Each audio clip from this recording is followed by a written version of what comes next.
All right, welcome everyone. We're Semblance of Sanity. I'm Caleb. I'm Jacob. And we're here for Hajime no Ippo, Season 3, Episode 22. They say, do not ask the sparrow how the eagle soars. Yes, indeed. But maybe you can ask the hawk. I mean, the hawk does soar for quite a while until it's time to feed. Then it descends down into the depths. With lightning speed. With incredible speed and Yep. power. And it has no problem taking the low road in that Exactly. regard. Yeah. Going for the eye. Exactly. The eye of the eagle? Indeed. Tiger? Wait, hold on. But Takamura, you legend, you have moved on to the weight class above yours and taken the world title belt. Oh my god. Kamogawa's got two of them now. You can wear them like pauldrons. Let's go for 3. Yep. Or actually, there were 7 of them. I counted 6, Mr. Takamura. Indeed. But given that we had a big fight, a championship world stage fight, we either are going to have setup for another fight, which will probably be something Ippo related, or we get some ridiculous comedy and shenanigans. hijinks. Yep. Yes. Or we get to see Ippo crash and burn pathetically in his love life. One of those two. Maybe both at the same time. Or all three. You know? I mean, who would be your surprise cameo side character, if anyone? Ooh, I mean, I would love Mashiba to show up, but that's literally what I was thinking. But I feel like that's literally what I was thinking. The only reason why I'm hesitant to say that is I feel like it wouldn't even be a surprise at this point. No, come on. It's almost expected. You know, a surprise. Yeah, absolutely. So, y'all, without further ado, let's see if it's Mashiba. All right, everyone, now be sure to go check out the reaction portion of the video in the description below, then come back here for the discussion.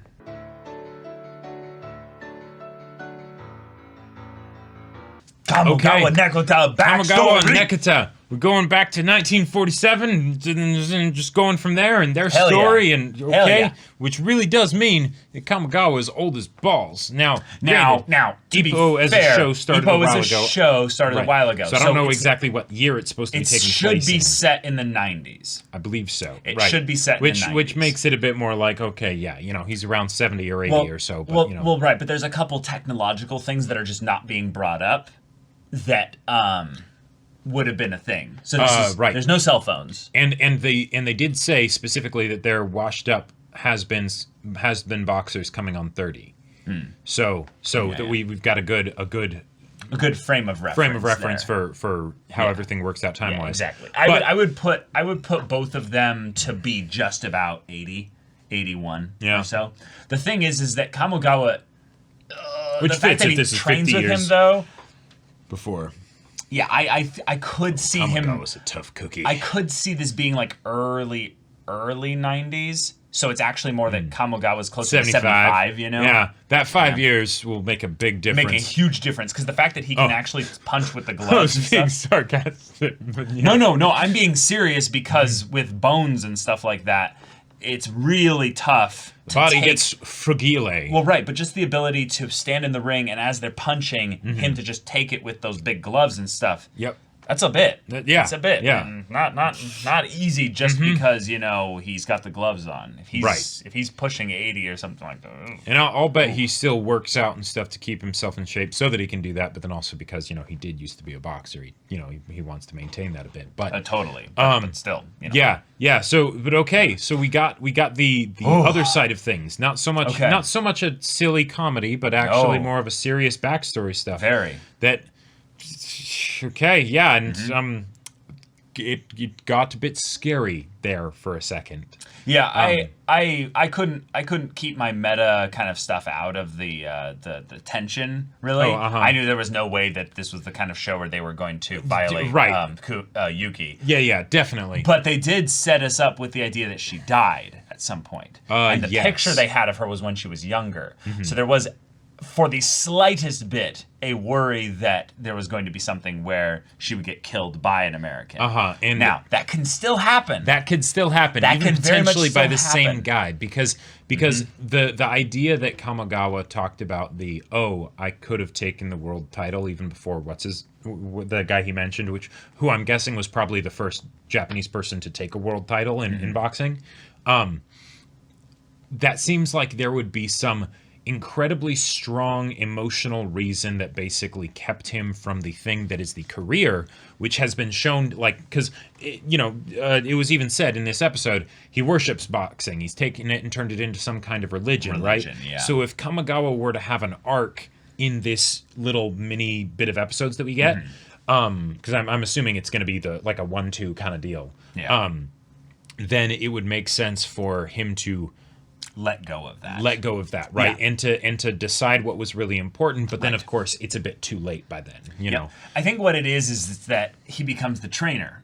He basically lets go of him being the one that needs to be the one that teaches the Americans or even the world that the Japanese can box in an incredible way. Yep. And I really love the idea of the juxtaposition of the pride of just them as human beings just being treated like dirt. Yep. And there's an occupying military force there in Japan right now. We're trying to foster good relations, but we aren't going to turn in this guy who is our superior officer that's being a total scum of the earth human being. Yep. Absolute piece of trash. Right. Because, well, that's awkward and there's ways it would go badly on us if we did that. Totally, they're also scared of him. So sorry, thing or whatever. Sorry about that. Yeah. Yeah, right. Yeah. And it's funny how it works, right? When there's the situation with the abuser, you don't actually get as mad at the abuser as you do as the person that's standing nearby, enabling it. Right, exactly. Not making it difficult for the abuser. Yep. And not all men.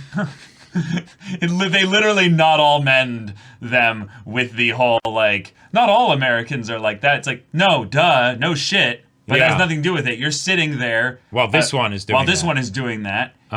You lodge a complaint. You could do something. Right. No. Now, granted, back, there's a very decent possibility that, back at that time there wasn't as much infrastructure or whatever to be able to do that kind of stuff, maybe.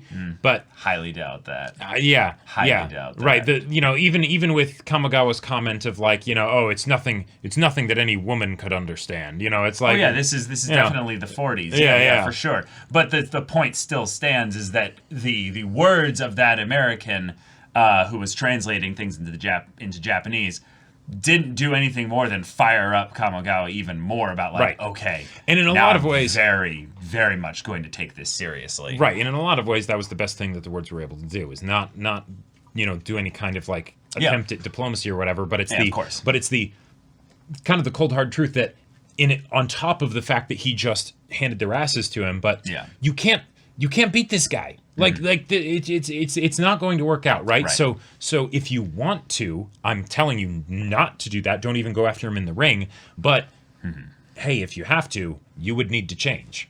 You would need to. He didn't even say that though. No, I know that's stuff that they took from it. Right. That is what's being communicated, even if it's not what's being spoken. Right. Yeah. It's so Kamogawa takes that and he's running with it. Right. So it's like, okay, good for you. Way to go. Yeah. Hopefully this doesn't turn into something where I don't know. Like the fact that Yuki, we know that she dies. I hope it's from old age, but I get the feeling no picture of her being old.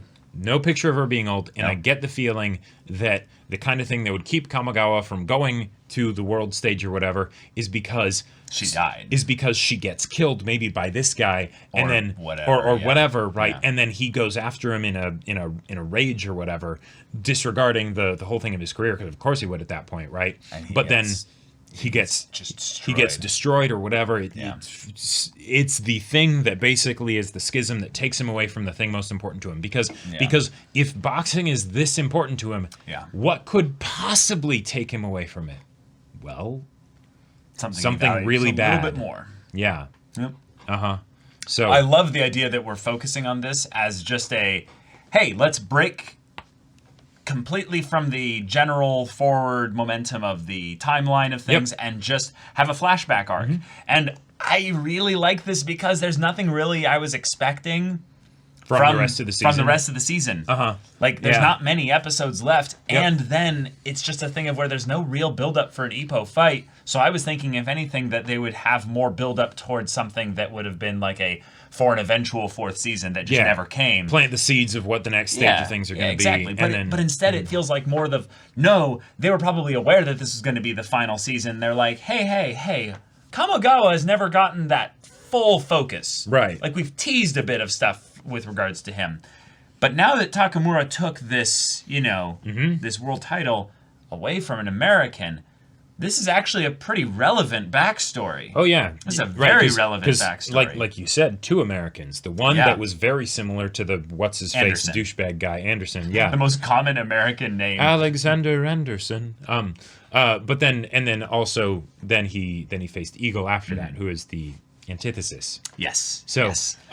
Yeah. And it's so cool, though, the fact that Nekota and Kamogawa are here as old men, having survived all of that craziness, fought in the war, and now here are watching their next generation of boxers just go so far. Yeah. And it's just be like, that's got to get them just like real proud, if you will. Sure. They're like, look at that guy. Look at that monster.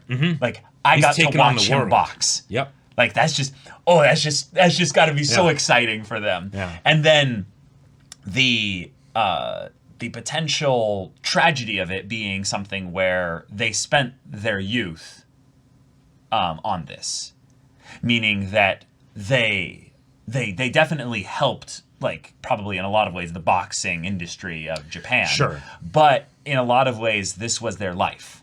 Yep. Mm-hmm. And right, and I'm just meaning with that idea of having hindsight, there are probably regrets and things that they wish they had done differently. Sure. And this is a cool moment for them to have that kind of discussion with people who are the young ones here, like Ippo and Aoki. Yeah, it's the thing that the show reminds us of constantly, that boxing doesn't have a lot to give. Yeah. Right? It takes and it takes. It takes and it takes, right? Yeah. And if you love it, then, well, buckle up for a rough ride, right? Mm-hmm. But that's kind of the situation. And how much more so would it have been immediately post World War II in Japan, right? Like that'd be crazy. That'd be absolutely crazy. Yeah, as someone who's, I would say, not even that great of a history student, but who knows a couple things with regards to the post-World War II kind of setting in Japan. It was pretty bad. Oh, yeah. For I can imagine. I can imagine it and I can't imagine. It's the... Yeah. It's that whole thing of where there was an occupying military presence. I don't remember how many years it was, but this is the kind of stuff that definitely had to have happened. Well, and in a lot of ways, even before it happened, it was the nightmare of Japan, right? Because you have the whole idea of the modernization and everything, right? And that had been happening over the course that had been happening over a long period of time, right? But then all of a sudden,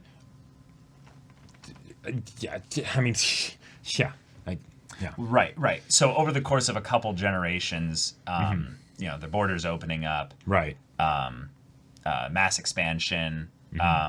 Then also getting brutally defeated in a war, where the first, first nuclear weapons were utilized on them, both of them, and then were occupied, and there's a whole lot of. I love that they use the word revival so much. Oh, there's a couple of connotations to the word that are different from something like a restoration. A restoration in some ways implies that there's still some life there. It just needs to be brought back up to normal. But a revival implies something that just died. Like it's been brought below zero into the negative. Right. At the bare minimum, it is a much more poetic way of basically communicating the same thing. But when you're actually using that as a way to truly assess the situation, when they showed the overshot of a bunch of the buildings and the little mini houses and stuff, and how they were all as identical as they could, but they were not done in a way that had some kind of mass plan architects kind of get up there. You could tell that they were disorderly and all facing different directions. It's not some crazy city or anything like that. Right. Like Kamogawa was living in a couple of buses.